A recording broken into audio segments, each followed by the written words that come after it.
বলেছেন সালাসাতুন, তিন শ্রেণীর লোক রয়েছে, লা ইউকাল্লিমুল্লাহু ইয়াওমাল কিয়ামাহ, এই তিন শ্রেণীর লোকের সাথে আল্লাহ তাআলা কথা বলবেন না। ওয়ালা ইউযাক্কিহিম, তাদেরকে তিনি পবিত্র করবেন না।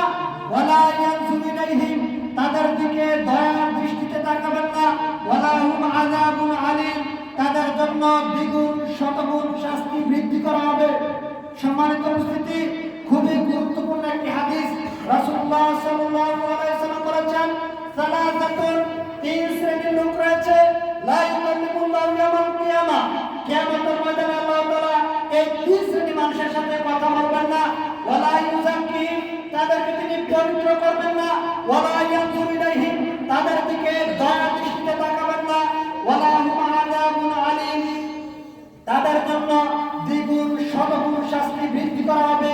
তার মধ্যে প্রথম শ্রেণীর লোক হচ্ছে মালিকুল কাযযাব, মিথ্যুক শাসক, মিথ্যুক দায়িত্বশীল ব্যক্তি, যে যেখানে মিথ্যা কথার দাবিতে তিনি তার দায়িত্ব পালন করেন, এমন ব্যক্তির সাথে আল্লাহ তাআলা কথা বলবেন না। যে যেখানে মিথ্যা কথার দাবিতে তিনি তার দায়িত্ব পালন করেন, এমন ব্যক্তির সাথে আল্লাহ তাআলা কথা বলবেন না। মিথ্যুক দায়িত্বশীল, মিথ্যুক মেম্বার, মিথ্যুক চেয়ারম্যান, মিথ্যুক এমপি, মিথ্যুক ডিসি, মিথ্যা কথার দাবিতে যে যেখানে তার দায়িত্ব পালন করবে, আল্লাহর নবী বলেছেন আল্লাহ তাআলা তার সাথে কথা বলবেন না। ওয়ালা ইউযাক্কিহিম ওয়ালা ইয়ানজুরু ইলাইহিম ওয়ালা হুম আযাবুন আলীম, তাকে তিনি পবিত্র করবেন না, তার জন্য দ্বিগুণ শতগুণ শাস্তি বৃদ্ধি করা হবে।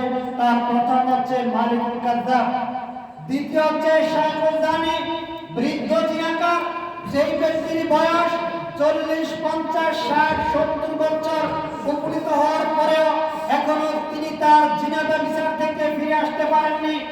40, 50, 60, 70 বছর হয়েছে, এখনো মহিলাদেরকে দেখলে এখনো কি যেন কি বলতে চাচ্ছে, এমন ব্যক্তি সমাজের মধ্যে অহরহ রয়েছে। রাসূল মুহাম্মদ সাল্লাল্লাহু আলাইহি ওয়াসাল্লাম বলেছেন শাইখুল জানি, যেই ব্যক্তি বৃদ্ধ জিনাকার, এমন ব্যক্তির সাথে আল্লাহ তাআলা কথা বলবেন না। ওয়ালা ইয়ানজুরু ইলাইহিম, তার দিকে দয়া দৃষ্টিতে তাকাবেন না। ওয়ালা হুম আযাবুন আলীম, তার শাস্তিকে বৃদ্ধি করা হবে, দ্বিগুণ করা হবে। 3 নম্বর হচ্ছে আইনুল মুস্তাকবির, 3 নম্বর হচ্ছে এমন ব্যক্তি যে অহংকারী, দারিদ্র। এমনিতেই আল্লাহ সুবহানাহু ওয়া তাআলা অহংকারীকে দেখতে পারেন না। অহংকার হচ্ছে আল্লাহর চাদর, এমনিতেই আল্লাহ তাআলা অহংকারীকে দেখতে পারেন না। এর মধ্যে আবার দারিদ্র, অহংকারী, আল্লাহর নবী বলেছেন এমন ব্যক্তিকে আল্লাহ তাআলা পবিত্র করবেন না, তার দিকে দয়ার দৃষ্টিতে তাকাবেন না, তার সাথে কথাই বলবেন না, তার শাস্তিকে দ্বিগুণ শতগুণ বৃদ্ধি করা হবে।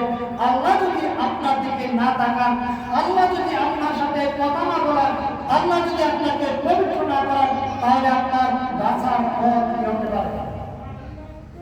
সম্মানিত উপস্থিতি, বলছিলাম যে রাসূলুল্লাহ সাল্লাল্লাহু আলাইহি ওয়াসাল্লাম বলেছেন ইমামুল আদিলুন, ন্যায়পরায়ণ শাসক, যিনি তার বিচার ফয়সালা করেন, ন্যায্য বিচার ফয়সালা করেন, এমন ব্যক্তিকে আল্লাহ তাআলা আরশের নিচে ছায়া দান করবেন, যেই দিন আল্লাহর ছায়া ব্যতীত আর কোনো ছায়া থাকবে না। এটা হচ্ছে প্রথম শ্রেণীর লোক। ওয়াশাবুন নাশা ফি ইবাদাতিল্লাহ, 2 নম্বর হচ্ছে ওয়াশাবুন নাশা ফি ইবাদাতিল্লাহ, এমন যুবক যে যৌবন বয়স থেকে আল্লাহর ইবাদতে মগ্ন। যেই ব্যক্তি যৌবন বয়স থেকে আল্লাহর ইবাদতে মগ্ন, যেই ব্যক্তি যৌবন কাল থেকে আল্লাহর ইবাদতে রত, এমন ব্যক্তিকে আল্লাহ তাআলা আরশের নিচে ছায়া দান করবেন। কারণ আল্লাহ তাআলা ওই ব্যক্তির উপরে সন্তুষ্ট, আল্লাহ তাআলা ওই ব্যক্তির উপরে খুশি রয়েছেন যেই ব্যক্তি যৌবন বয়স থেকে আল্লাহর ইবাদত করতে অভ্যস্ত।